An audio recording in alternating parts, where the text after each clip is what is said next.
Good morning friends. Good morning. आज जो हमारी क्लास है कार्बन की, जो बची हुई क्लास बची हुई थी ना, कुछ बचा हुआ था ना कार्बन में। कार्बन में आज हम आप लोग को समावेशिता क्या होता है ना, बॉन्डिंग क्या होती है, बंध है ना, आप बात सुने हो ना। और इसी में आज जो हमारी क्लास और इसमें रहेगी क्या, आयुक्वेशन, नामकरण, हाइड्रोकार्बन। आज हम कोई फुल जितने भी बचा हुआ जो तुम्हारा मटेरियल है कार्बन से रिलेटेड, वो पूरा चीज मैं आप लोग के साथ साझा करूंगा, ठीक है। तो आज का त्योहार तुम्हारे लिए मैं बहुत बेस्ट त्योहार के रूप में सेलिब्रेट कर लेते हैं, क्योंकि तो किए नहीं यार बड़ा ठीक है। तो बेटा आज जो हमारा ना टॉपिक में इतना बेहतरीन तरीके से आप लोग के दिमाग में फिट करूंगा। यदि आज जिसने क्लास लगाया है रियलिटी में उसको लगेगा कि नहीं, पर ऐसा है कि पूरा ध्यान से करोगे तब। यदि आपको समझ नहीं आएगा तो आप मुझसे बार बार पूछ सकते हो, ठीक है। चलिए, तो आज जो हमारा कार्बन बचा था बेटा, मैंने उस दिन परमाणु के बारे में तो समझा ही दिया था आप लोगों को, है कि नहीं। परमाणु के बारे में समझाया था मैंने आप लोग को, है ना। क्या पढ़ना था हमको बेटा, पहले बताओ। कार्बन या उसके यौगिक, ठीक है, चलेगा।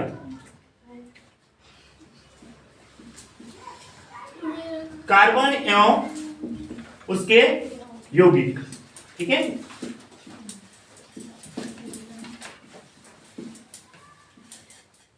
चलिए, चैप्टर नंबर 4। कुछ बचा हुआ था उस दिन, अगर आपने वाला देखा नहीं तो उसको भी देख लो एक बार, ठीक है। तो बेटा आप लोग को पता है कि जिस प्रकार से हमारे जीवन में, देखो थोड़ा सा कार्बन के बारे में और मैं एक बार बता देता हूं। जिस प्रकार से हमारे जीवन में ऑक्सीजन जरूरी है, हाइड्रोजन जरूरी है ना, और उसी प्रकार से अगर बोलेंगे तीसरे नंबर पे यदि कोई चीज जरूरी है तो वो है हमारे पास कार्बन। क्या है, चलो कार्बन। हाइड्रोजन ऑक्सीजन के साथ साथ जो हमारी तीसरी जो सबसे मूलभूत जरूरत है वो कौन सी है, चलो कार्बन, ठीक है। कार्बन जो शब्द आया है, ये आया बेटा लैटिन शब्द है। कौन सा शब्द है ये वाला, लैटिन शब्द है। और ये लैटिन शब्द कहां का है, लैटिन शब्द है, और इसका मतलब क्या था, कार्बो। क्या था, चलो कार्बो। कार्बो क्या था, कार्बो। कार्बो। और ये कार्बो का मतलब क्या होता है पता है आप लोग को, कोयला। क्या होता है, चलो कोयला। कोयला, ठीक है, बात समझ आएगी। चलो, जो ऑक्सीजन जिस प्रकार से हमारे जीवन के लिए जरूरी है, जिस प्रकार से हाइड्रोजन अधिक मात्रा में जरूरी है, उसी प्रकार से हमारे जीवन में क्या चीज की जरूरत है, और कार्बन। और कार्बन एक लैटिन शब्द है जो किससे, इसका नाम क्या था लैटिन शब्दों में, कार्बो। क्या नाम था इसका, कार्बो। और एक कार्बो का मतलब क्या होता था बेटा, कोयला। क्या मेरी बात समझ आई क्या, ठीक है। अगर आप देखोगे तो आप जैसे कार्बन है, हाइड्रोकार्बन है ना, कार्बो, और कुछ और अन्य तत्व भी जैसे, तो इनकी जो मात्रा है, जैसे CO2 की मात्रा है, CO2 की मात्रा कितनी है हमारे पास, 0.03% है कि नहीं। उसी प्रकार से कोयले के रूप में, यदि बोलेंगे ईंधन के रूप में, पेट्रोलियम के रूप में, पेट्रोलियम से पता है, पेट्रोलियम में पूरा आ जाता है, डीजल, पेट्रोल, है ना, तुम्हारे केरोसिन, पैराफिन, है ना। ये प्लास्टिक भी उसी से बनता है, जो वेस्टेज मटेरियल रहता है प्लास्टिक उसी से बनता है, पता है ना आप लोग को, समझ रहे हो कि नहीं। जो आप लोग क्या करते हैं, पेट्रोलियम लाते हैं, है ना, पेट्रोलियम का जो शुद्धिकरण होता है ना, उसको क्या करते थे हम लोग, बोलो, उसको अधिक टेम्परेचर देते हैं, तो अपने अपने टेम्परेचर पे जाके क्या हो जाता है, वो अलग अलग मिल जाता है, सेपरेट फॉर्म में, है कि नहीं।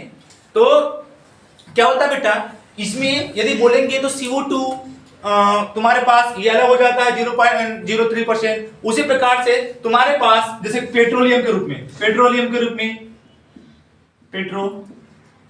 रूप में है ना। अब इस पेट्रोल में डीजल निकल जाएगा, पेट्रोल निकल जाएगा, ईंधन में और निकल जाएगा, तुम्हारे पास केरोसिन निकल जाएगा, जिसकी जितनी टेम्परेचर उसके अकॉर्डिंग, ठीक है। और इसी में से तुम्हारा वो भी निकल जाता है, पैराफिन, ठीक है, प्लास्टिक भी उसी से बनता है, बात समझ रहे हो नहीं। तो देखोगे ये जो पेट्रोलियम है, ये भी क्या है, चलो एक कार्बन का ही रूप है, सही है। जितने भी तुम्हारे पास दवाई है, मेडिसिन है, ये सब किससे बनेगा, कार्बन से। ये कोयला से, कोयला भी क्या है, कार्बन है कि नहीं। तो बताओ बेटा, ये सारी चीज किससे मिलकर बनी होती है, कार्बन से, सही है। उसी प्रकार से डीएनए है, हमारा शरीर बोलो, दवा बोलो, ईंधन बोलो, गैस बोलो, सब चीज किसके है, कार्बन। तो बताओ बेटा, ये जो ईंधन के रूप में है ना, ये ईंधन के रूप में लगभग 0.02% है कार्बन, ठीक है। कितना, चलो 0.02%। वैसे तो बहुत है मात्रा में नहीं है, बोलेंगे इसका सोर्स लिमिटेड है, इसलिए हम लोग रिन्यूएबल एनर्जी पे ज्यादा फोकस कर रहे हैं। रिन्यूएबल एनर्जी का मतलब ये होता है बेटा कि हम उसको दोबारा बना सकते हैं, लेकिन ये वाली जो एनर्जी है इसको क्या दोबारा बना सकते हैं क्या हम लोग? नहीं। तो मेरी बात समझ आ रही होगी आप लोग को। तो कार्बन जिस प्रकार से हाइड्रोजन ऑक्सीजन और तुम्हारे पास उसी प्रकार से कार्बन भी जरूरी है बेटा। वैसे तो बोलोगे तो नाइट्रोजन भी जरूरी है कि नहीं? पहले बताओ, नाइट्रोजन की जरूरत पता है आप लोगों को क्या होती है? तो नाइट्रोजन हमारे नेचुरल इसमें एटमॉस्फेयर में कितनी होती है? वातावरण में 78% होती है। अरे होती कि नहीं? क्या जरूरी है बेटा? ये सड़ाती नहीं है, किसी भी चीज को सड़ने से रोकती है, ठीक है ना? ये सड़ने से रोकती है। जैसे आप लोग कभी कुरकुरे खाए होंगे, खाए हो कुरकुरे चिप्स खाते हैं ना, उसको जैसे ही तुम खोलोगे उसमें ऑक्सीजन हो जाता है, वो नमी पकड़ लेता है, खराब हो जाता है कि नहीं? लेकिन उसके अंदर क्या डाल के रख देते हैं? नाइट्रोजन। जैसे ही नाइट्रोजन डाल के रख देते हैं तो फिर से क्या हो जाता है बेटा? अच्छा रहता है कि नहीं? बहुत दिन तक सेफ रहता है कि नहीं? ठीक है। तो नाइट्रोजन भी हमारे लिए जरूरी है, किसी भी चीज को खराब होने से बचाती है। अगर अभी हमारा शरीर सब चीज स्वच्छ है तो भी नाइट्रोजन की वजह से, नहीं तो ऑक्सीजन तो उसको क्या कर लेता है? खराब करने की कोशिश करता है, सही है कि नहीं? लेकिन जीवित रहने के लिए किसकी जरूरत है हमारे पास? ऑक्सीजन की, सही है। ये ईंधन के रूप में हाइड्रोजन और कार्बन का यूज कर लेते हैं हम लोग। अब बताओ बेटा, जैसे ये हाइड्रोजन और ऑक्सीजन, अगर बोले कि हाइड्रोजन की जरूरत कैसे? अरे मुझे क्यों बताओ, तुम पानी बनाओगे, क्या बनाओगे? पानी। तो पानी किस चीज से बना हुआ? H2O। इसमें हाइड्रोजन की जरूरत है कि नहीं? तो दो अणु तुम्हारे पास दो अणु किसके हो जाएंगे? हाइड्रोजन के। मतलब अणु नहीं बोल सकते इसको बोल सकते हैं दो एलिमेंट किसके हैं? हाइड्रोजन के, और एक एलिमेंट किसके है? ऑक्सीजन के। तभी तो जल बना है कि नहीं? तो जल जरूरी है तुम्हारे जीवन के लिए, है? तो बताओ बेटा, उसीलिए इसी कारण से हमारा हाइड्रोजन भी जरूरी है, कार्बन भी जरूरी है, क्योंकि कार्बन से संपूर्ण एनर्जी मिल रही, सभी बोलोगे तो, है कि नहीं? ये दुनिया में कितना होता है? समथिंग 3 मिलियन, है कि नहीं? बताओ मैंने आप लोग को कितना होता है? ये 3 मिलियन, ठीक है बेटा। इनके बारे में, कार्बन के बारे में इससे पहले और इससे 2 लेक्चर में बताया, उन लेक्चरों को जरूर देख लीजिएगा। एक बार देखोगे तो आपको वो हिंट मिल जाएगी समझने के लिए आगे। मैं कार्बन के बारे में थोड़ा बॉन्डिंग बताता हूँ। क्या बताऊँ? चलो बॉन्डिंग के बारे में।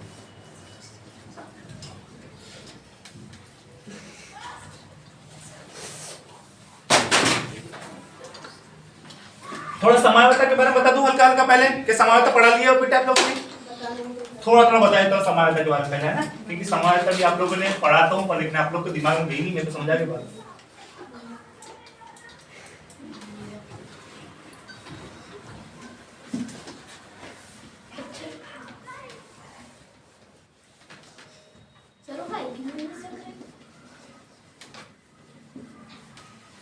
इंक ज्यादा दिन की हो जाती है ना तो मिटता नहीं।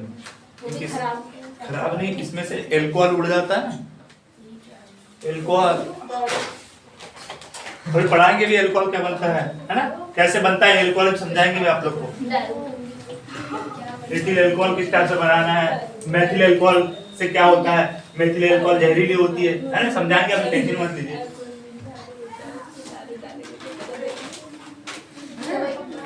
बातें नहीं, चलिए देखो बेटा, यहां तक आपको मैंने समझा दिया। मैं थोड़ा सा समानता के बारे में बता दूं बेटा।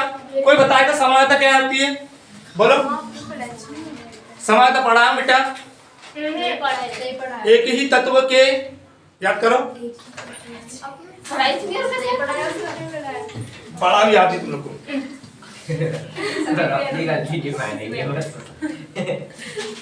जब मैं अभी बोलूंगा तो तुम बोलोगे हाँ।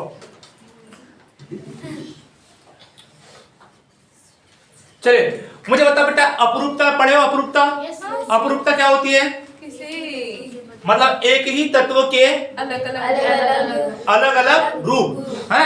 एक ही तत्व के अलग अलग रूप जिसकी रासायनिक अभिक्रिया क्या होती है? चलो हमारे रासायनिक गुण कैसे होंगे? समान होंगे, और भौतिक गुण कैसे होंगे? अलग अलग होंगे। तो उसी को क्या बोल देते हैं हम लोग? अपरूपता। याद हो जाएगा क्या? अपरूपता कैसे बोलेंगे? बताओ जल्दी से, बोलो। अपरूपता किसी तत्व के, बोलो अपरूपता, बोलो बोलो किसी तत्व के क्या होगा? चलो मतलब एक ही तत्व के क्या होगा? अलग अलग क्या होंगे? अलग अलग रूप होंगे। क्या होगा? चलो अलग अलग रूप। देखो याद करने के लिए बताता हूँ, अलग अलग क्या होंगे? रूप तो अलग अलग होंगे, ठीक है, लेकिन इनका रासायनिक गुण कैसा होगा? समान। रासायनिक गुण कैसा होगा? समान। रासायनिक गुण समान, ठीक है। देखो लिख लो, रासायनिक गुण कैसे होंगे? समान। हाँ, और इसके भौतिक गुण कैसे होंगे? चलो अलग अलग। भौतिक गुण कैसे होंगे? अलग अलग। अलग अलग। भौतिक गुण कैसे होंगे? अलग अलग। इसको क्या बोलते हैं? चलो इसको बोलते हैं पीछे। अपरूपता। क्या बोलेंगे इसको? अपरूपता। बात समझ आ रही है? बता बेटा, एलोट्रॉप्स बोलते हैं इसको। क्या बोलते हैं इंग्लिश में? एलोट्रॉप्स। ठीक है, एलोट्रॉप्स। चलिए, तो बेटा एक ही तत्व के अलग अलग रूप, क्या बोलेंगे? एक ही तत्व के अलग अलग रूप जिसके रासायनिक गुण समान होते हैं लेकिन भौतिक गुण कैसे होंगे? अलग अलग होंगे। इसी को बोल देते हैं हम लोग अपरूपता। जिस प्रकार से हम लेते हैं कार्बन, क्या लेंगे? चलो कार्बन लेते हैं। फिर से कार्बन पे आ गए हम लोग, क्योंकि कार्बन के बारे में तो पढ़ाना है हमको पूरा। ठीक है, चलो कार्बन में बोलो बेटा, मैंने आपको दो चीज बताया। सजी क्या? एक बताओ क्रिस्टली रूप में, इसके रूप में चलो क्रिस्टली रूप में, थोड़ा कम। ठीक है, सॉलिड रूप में थोड़ा सा बोल सकते हो इसको क्रिस्टली रूप में। ठीक है, और एक बता मेरे चलो कम क्रिस्टली, है ना? है जरूर वो भी क्रिस्टली, लेकिन वो कैसे हमें चलो कम क्रिस्टली। नहीं तो आप इसको बोल देंगे सर ये लिक्विड में तो नहीं है ना भाई। ठीक है, कम क्रिस्टली। तो बताओ बेटा क्रिस्टली में क्या क्या देखने को मिलेगा हम लोग को? बोलो क्रिस्टली में क्या देखने को मिलेगा? सबसे पहले तो हमारे पास हीरा। क्या देखने को मिलेगा? चलो हीरा। हीरा बोलने से बोलते हैं डायमंड। क्या बोलेंगे? डायमंड। क्या बोलेंगे? चलो डायमंड। उसके बाद क्या था हमारे पास? ग्रेफाइट। क्या था? चलो ग्रेफाइट। सही है, ग्रेफाइट। और तीसरे नंबर पे क्या है? चलो कोयला। कोयला है क्या रे? तो बताओ,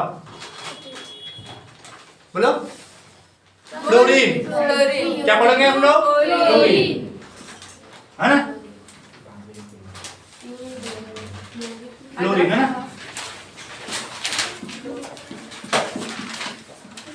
फ्लोरीन। तो बेटा हमारे पास है क्रिस्टली रूप में क्या क्या मिलेगा तुम्हारे पास? हीरा, ग्रेफाइट और फ्लोरीन। और बेटा कम क्रिस्टली में क्या क्या मिल जाएगा हमारे पास? बोलो कोयला और कोयला हो गया। और क्या बताया था मैंने आप लोग को? बोलो बोलो। कार्बन के साथ साथ हमने क्या क्या बताया था इसमें? बताओ जल्दी से। कोयला था, और क्या था? चलो चारकोल। और बोलो चारकोल, चारकोल। और एक होता है लैम्प फ्लेम, है ना? ठीक है, लैम्प ब्लैक।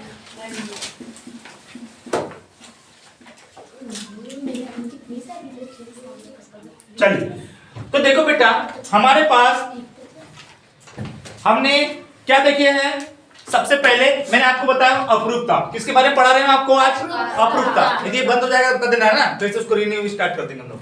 ठीक है बेटा, तो मुझे एक चीज बताइए, हम पढ़ रहे हैं अपरूपता। क्या पढ़ रहे हैं? अपरूपता। अपरूपता क्या होता है बेटा? बोलो एक ही तत्व के अलग अलग रूप, है ना? मतलब एक ही तत्व के अलग अलग रूप जिसके रासायनिक गुण कैसे होंगे? समान होंगे लेकिन भौतिक गुण अलग अलग होंगे। इसी को क्या बोलते हैं हम लोग? अपरूपता। अब अपरूपता में सबसे पहले हमने क्या निकाला? चलो कार्बन, है ना? क्या निकाले? कार्बन। और कार्बन के एलोट्रॉप देखो, एक क्रिस्टली रूप में देखते हैं और एक कम क्रिस्टली। तो क्रिस्टली में कौन सा आ जाएगा? एक हीरा, ग्रेफाइट और फ्लोरीन। और उसी प्रकार से बेटा कम क्रिस्टली में कोयला, चारकोल और लैम्प। क्या मेरे बात समझ आई क्या? तो हमको इन हीरो के बारे में जानना, थोड़ा सा देख लेते हैं हीरा क्या होता है। यहाँ दिख रहा है, इधर देख लो, दिख रहा है क्या? नहीं दिख रहा है कहाँ तक? यहाँ तक के यहाँ? चलो ठीक है, इतना ही सफिशिएंट है। देखो बेटा मुझे एक चीज बताओ, यहाँ तक पूरा ऊपर तक आ रहा है ना? चलिए एक चीज देखो बेटा, हीरा। पहली बात, हीरा जो होता है बेटा, ये अगर बोलेंगे कि पीरियोडिक टेबल में सबसे कठोर यदि कोई तत्व है वो कौन सा है? चलो हीरा। तो कठोर, सबसे कठोर तत्व कौन सा है? चलो हीरा। हाँ, कठोर तत्व। हाँ सर जी, ये कठोर तत्व क्यों होता है बेटा? सॉलिड एलिमेंट है पूरी होल एलिमेंट में। देखो बेटा ये कठोर तत्व इसलिए है क्योंकि इसकी जो स्ट्रक्चर बनती है वो बनती है त्रिविमी। कैसी बनती है? चलो त्रिविमी, जालक के रूप में बनती है। और ये 4 कार्बनों से क्या रहती है? जुड़ी हुई रहती है। ठीक है, क्योंकि कार्बन की पता आपको संयोजकता कितनी होती है? 4। कार्बन की संयोजकता कितनी होती है? चलो 4। इससे पहले हमने सेशन लिए, देख लोगे। यदि वो सेशन देख के आओगे तो मजा आएगा इसको देखने में आपको। ठीक है, तो बेटा सबसे कठोर किस लिए होता है? क्योंकि इसकी त्रिविमीय स्ट्रक्चर रहती है और ये 4 कार्बन से सॉलिड बॉन्ड, मतलब एकदम मजबूत बॉन्ड से क्या होता है? जुड़ा हुआ रहता है। ठीक है, बात समझ आ गई सर जी? पहला पॉइंट। दूसरा पॉइंट, यदि आपको हीरा के बारे में लिखना है तो दूसरा पॉइंट, ये विद्युत का कैसा होता है ना, चलो बोलो, अरे बोलो, विद्युत का कैसा होगा? कुचालक। कैसा होगा? कुचालक। सर जी ये विद्युत का कुचालक क्यों होता है बेटा? क्योंकि इसमें कोई भी इलेक्ट्रॉन मुक्त नहीं रहता है, ठीक है, इधर समझ लो, यदि इलेक्ट्रॉन मुक्त है, क्या है बेटा? चलो, इलेक्ट्रॉन कैसे है? मुक्त है। यदि कोई बंधे हुए नहीं है, मुक्त है, तो बताओ बेटा ये विद्युत का कैसा होगा? सुचालक, ठीक है। और बताओ बेटा यदि यह इलेक्ट्रॉन मुक्त नहीं है तो, इलेक्ट्रॉन मुक्त नहीं है तो, मुक्त नहीं है तो बोलो कैसा होगा? ये वाला कुचालक। कैसा होगा? कुचालक। किसका? विद्युत और ताप का हो सकते हो। सही है, मेरी बात समझ आ रही क्या? मैंने कितना पॉइंट होता है बेटा? 2 पॉइंट। पहले बोला हूं कि डायमंड जो होता है कैसा होता है? कठोर होता है। हाँ, विद्युत का कैसा होगा? कुचालक। कुचालक क्यों होता है? क्योंकि इसमें मुक्त इलेक्ट्रॉन नहीं होते। यदि मुक्त इलेक्ट्रॉन रहेंगे तो वो साझा कर, मतलब वो चल जाता है, उसके बदले क्या आ जाता है? आवेश। लेकिन आवेश नहीं आ रहा, ठीक है। विद्युत का भी होगा और ताप का भी। तीसरी चीज, ये सबसे चमकीला होता है। रंगहीन हाँ देख लो, ये रंगहीन होता है। कैसा होता है? चलो, रंगहीन का मतलब होता है कि इसके आर पार देखा जा सकता है, इसके आर पार देखा जा सकता है। हाँ, इसका अपवर्तनांक कितना होता है? चलो, अपवर्तनांक कितना होता है? 2.4। यानी देता हूँ, दिखा नहीं रहा इधर, 2.4 कितना होता है? चलो, इसका अपवर्तनांक सबसे अधिक है, इसका अपवर्तनांक सबसे अधिक है। और ये बताओ बेटा, जब इसमें प्रकाश जाता है, जब इसमें क्या रहता है? प्रकाश, तो वहीं के वहीं, कहीं के वहीं, इधर इधर, मतलब वो क्या होता रहता है? बोलो, अपवर्तित होते रहता है ना। तो हीरा क्यों चमकता है? अपवर्तन के कारण। तो प्रकाश के अपवर्तन कारण। तो बताओ बेटा, हीरा सबसे चमकीला है। कैसा होता है? चमकीला। हीरा सबसे चमकीला धातु है, अधातु है या उपधातु है? बताओ आप लोग। अधातु। हाँ, हीरा कैसा है? चलो, अधातु। सबसे चमकीला। कैसा है? सबसे चमकीला। चमकीला में क्या है? ये अधातु है। सही है, अधातु है। कैसा है? अधातु। सही है, अधातु। ठीक है मेरा, चलो। हीरा भारी होता है। और हीरा कैसा होता है? भारी और मजबूत, है ना। कठोर बोल दिएगा और यहीं पर लिख देता हूँ भारी भी, ठीक है। चलिए, पारदर्शी भी लिख दिया हम लोग ने। अपवर्तनांक नहीं लिखा हूं कि बेटा? चलिए, पारदर्शी होता है। कैसा होता है? पारदर्शी। पारदर्शी। इसकी जो संरचना होती कैसी होती है? त्रिविमी। संरचना कैसी होगी? चलो, त्रिविमी। कैसे होगी? त्रिविमी। ठीक है, क्यों होती है? क्योंकि बेटा ये जो हीरा होता है ये 3 त्रिविमी जैसी संरचना बनाता है और एक दूसरे से क्या होता है? 4 कार्बनों से बंधा हुआ रहता है। बोलो, कोई समस्या याद है कि पहले बताओ? हाँ बोलो, हीरा के बारे में समझा आप लोग को? हाँ, सबसे पहले हमने क्या लिखा है? चलो, कार्बन या उसके यौगिक पढ़ रहे बेटा, कार्बन या उसके यौगिक में सबसे पहले हमने देखे अपरूपता। क्या देखे? चलो, अपरूपता। अपरूपता क्या होता है? एक ही तत्व के अलग अलग रूप, एक ही तत्व के अलग अलग रूप, है ना, जिसके रासायनिक गुण कैसे होंगे? समान, लेकिन भौतिक गुण कैसे होंगे? अलग अलग। इसको क्या बोलते हैं हम लोग? अपरूपता। जैसे कार्बन है, कार्बन में बेटा 2 चीज देखोगे आप, एक क्रिस्टल रूप में और एक अक्रिस्टल रूप में। तो कार्बन के ही तो देखो, ये सब अपरूपित है। हीरा, ग्रेफाइट, फ्लोरीन, कोयला, चारकोल, लैंप, ये सब क्या है? चलो, अप्रूप है कि नहीं? ये सॉलिड में थोड़े, अरे थोड़े कम सॉलिड है। समझा गया क्या? चलिए, दूसरी चीज, अब बताओ बेटा, सबसे पहले हमने किसके बारे में पढ़ाया आप लोग को? हीरा के बारे में। और किसके बारे में पढ़ाया आप लोग को? हीरा। हीरा कैसा होता है? कठोर। कैसा होता है? चलो, कठोर और भारी होता है ना। दूसरी चीज, विद्युत का कैसा होगा? कुचालक। क्यों कुचालक होता है? चलो, इलेक्ट्रॉन मुक्त नहीं होते, क्योंकि इसमें इलेक्ट्रॉन मुक्त नहीं होते। सर जी ये रंगहीन होता है। रंगीन होता है क्या? नहीं, रंगहीन होता है। कैसा होता है? रंगहीन। बिल्कुल। अपवर्तनांक कैसा होता है इसका? मतलब अधिक होता है। अपवर्तनांक अधिक होता है, इसलिए चमकता भी ज्यादा है ना, सबसे ज्यादा चमकीला होता है। ठीक है सर जी, ये अधातु है। कैसा है? अधातु। ये कैसा होता है? पारदर्शी। और इसकी संरचना कैसी होती है? त्रिविमी। तो मैं भी इसके बाद आपको स्ट्रक्चर दिखाता हूँ, है ना। चलिए।